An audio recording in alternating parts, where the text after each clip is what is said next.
সালাম আলাইকুম, স্বাগতম ইলেকট্রিসিটি ফর লাইফ চ্যানেলে। আজকে আমরা নির্মাণ ট্যারিফ এলটিসি2 ট্যারিফ নিয়ে বিস্তারিত আলোচনা করব। আমরা বিভিন্ন ধরনের নির্মাণ কাজ, সেটা বাসা বাড়ি হতে পারে, অফিস আদালত হতে পারে, তারপরে রাস্তাঘাট, তারপরে বিভিন্ন ব্রিজ, অর্থাৎ যে কোনো প্রকারের নির্মাণ কাজের জন্য এই ট্যারিফটা অনুযায়ী বিদ্যুৎ সংযোগ গ্রহণ করতে হয় গ্রাহককে। সেটা হলো C2।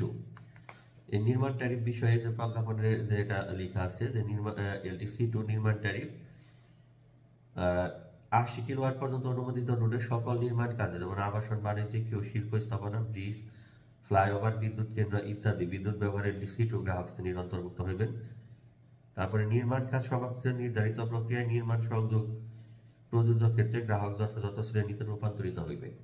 অর্থাৎ আপনি যে কোনো ধরনের স্থাপনায় বানান না কেন, প্রথমে আপনাকে নির্মাণ ট্যারিফ অন্তর্ভুক্ত হয়ে কাজ করতে হবে, এবং নির্মাণ কাজ শেষ হলে তখন আপনাকে অফিসে আবার আবেদন করতে হবে যে আমার এটা বাসা অথবা অফিস অথবা যে কোনো ধরুন যে রাস্তা, তো সেইখানে আপনার বিদ্যুতের সংযোগ প্রয়োজন, সেই অনুসারে ট্যারিফ অনুসারে বিদ্যুৎ অফিস তখন আপনাকে ট্যারিফটা ফি জমা দিলে, আবেদন দিলে তখন আপনাকে চেঞ্জ করে দিবে।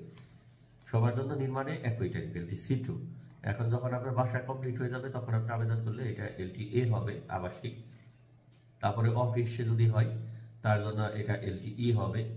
যদি কোনো ধর্মীয় প্রতিষ্ঠান হয় LT-D1 হবে, যদি মসজিদ মন্দির এগুলো হয়। তারপর যদি রাস্তার বাতির জন্য লাগে তাহলে হবে LT-D2।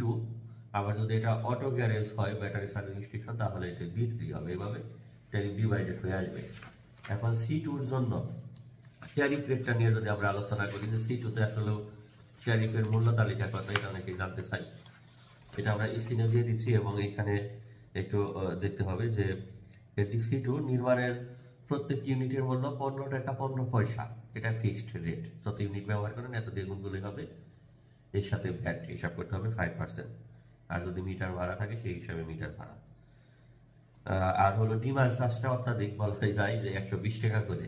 যদি 2 কিলো লোড নেওয়া থাকে তাহলে আপনাকে ডিমান্ড চার্জ দিতে হবে 240 টাকা, তার সাথে আবার ভ্যাট আছে 5%। আর হলো যে আপনার এখানে যে ইউনিট ব্যবহার করবে তাকে 15 টাকা 15 পয়সা দিয়ে বর্তমান ট্যারিফ রেট। এটা লাস্ট 29 ফেব্রুয়ারি 2024 তারিখে প্রকাশিত গেজেট অনুসারে। এই হিসাবে আপনাকে মূল্য পরিশোধ করতে হবে। অর্থাৎ এটা হলো যে আমি একটু সংক্ষেপে বলে দিচ্ছি, যে কোনো কিছু নির্মাণের পূর্বে আপনাকে নির্মাণ দিয়ে আবেদন করতে হবে, বা আবাসিক দিয়ে যেটাতে করেন অফিস সার্ভে করে সেটাকে নির্মাণ করে দিবে। নির্মাণ করে দিলে সেই অনুসারে আপনাকে সংযোগ গ্রহণ করতে হবে। এটা কাজ শেষে কি ধরনের প্রতিষ্ঠান আপনি নির্মাণ করলেন সেই অনুসারে আপনাকে আবেদন করতে হবে, ফি জমা দিতে হবে। দিলে অফিস আবার এই ট্যারিফটা চেঞ্জ করে ওই ট্যারিফে রূপান্তর করে দিবে। আশা করি বিষয়টা বুঝতে পারলেন। আল্লাহ হাফেজ।